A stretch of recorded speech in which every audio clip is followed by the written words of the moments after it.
Hi friends. അപ്പോൾ ഞാൻ ഇങ്ങനെ ഒരു വീഡിയോ ഒക്കെ ചെയ്യുന്നത് എനിക്കെന്തോ നിങ്ങളോട് ഷെയർ ആക്കണം എന്ന് എനിക്ക് തോന്നി. അപ്പോൾ ഞാനിപ്പോൾ ദൃശ്യം 3 ഇപ്പോൾ കണ്ടു വന്നിട്ടുള്ളൂ കേട്ടോ. അപ്പോൾ എന്തൊക്കെ പറയേണ്ടത് എനിക്ക് ഇപ്പോഴും കിട്ടുന്നില്ല. കാരണം ഞാൻ എൻ്റെ ഉള്ളിലൊരു ഇടിക്കലുണ്ട്. അത് മാറണതിന് മുമ്പ് തന്നെ എനിക്കത് പറഞ്ഞാൽ ഇതിൻ്റെ കാട്ടി ഇമോഷൻ എനിക്ക് കിട്ടുള്ളൂ പറയുമ്പോൾ. ആ ഒരു ഫീലോട് കൂടിയിട്ട് എനിക്കിത് പറയണം. കുറച്ച് നേരം കഴിഞ്ഞ് അല്ലെങ്കിൽ ഞാൻ എന്തെങ്കിലുമൊക്കെ ചെയ്ത് കഴിഞ്ഞ് നാളെ രാവിലെയൊക്കെ വന്ന് പറയുമ്പോൾ മേ ബി എനിക്കിത് ഒരു ആ ഒരു ഫീലോട് കൂടി ഇത് പറയാൻ പറ്റില്ല. അവന് ഇപ്പം തന്നെ ഡ്രസ്സ് പോലും മാറാതെ ഞാൻ വേഗം വന്ന് വീഡിയോ എടുക്കണം. അപ്പം എന്താ വെച്ചാൽ ഞാനിത് കുറേ പേര് റിവ്യൂസും കാര്യങ്ങളൊക്കെ കണ്ടിട്ടുണ്ട്. ഇല്ലെന്ന് ഞാൻ പറയില്ല. കുറേ പേര് അത് കണ്ടു പലരും പല അഭിപ്രായങ്ങളാണ് പറയുന്നത്.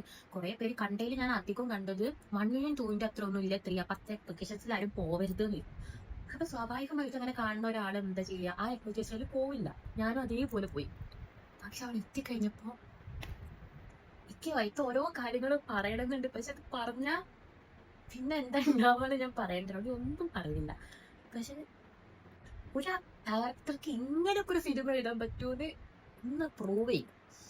ജിത്തു ജോസഫ് എന്തൊക്കെയാ അതിൽ എടുത്തു വെച്ചേക്കണത്.